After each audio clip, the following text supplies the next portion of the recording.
తప్పుగా మాట్లాడుంటే నన్ను క్షమించండి. గుడ్ మార్నింగ్ అందరికీ. గత 2 రోజుల పాటు సోషల్ మీడియాలో చూస్తున్న రాజకీయ నాయకులు కొట్టుకున్న వీడియోస్ వస్తున్నాయి.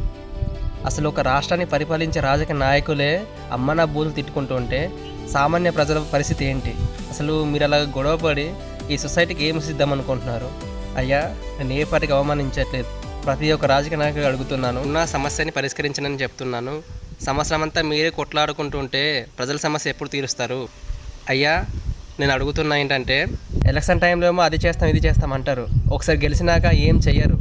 ఎవరైనా గట్టిగా అడిగితే ఏదేదో చేస్తారు.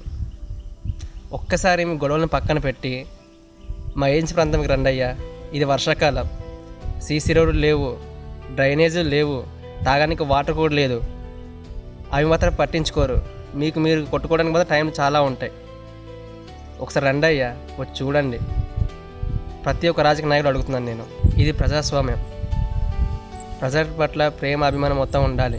మేము మీకు ఓట్లు వేసి గెలిపించాం కాబట్టి అడిగే హక్కు మాకు ఉంటుంది. నేను ప్రతి రాజకీయ నాయకుడికి అడుగుతున్నాను, మీరు చేసే పని కరెక్టేనా? ఎవరినైతే అన్నారంటే వెళ్ళి ఊడిపడుతున్నారు కదా.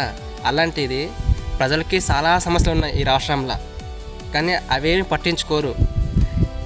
మీ రాజకీయ నాయకుడికి ఏమైనా అయిందంటే మీరు పరిగెడుతున్నారే, అదే ప్రజలకి ఏమైనా అయితే ఎందుకు రారు? మీరు చేసే పని కరెక్టేనా?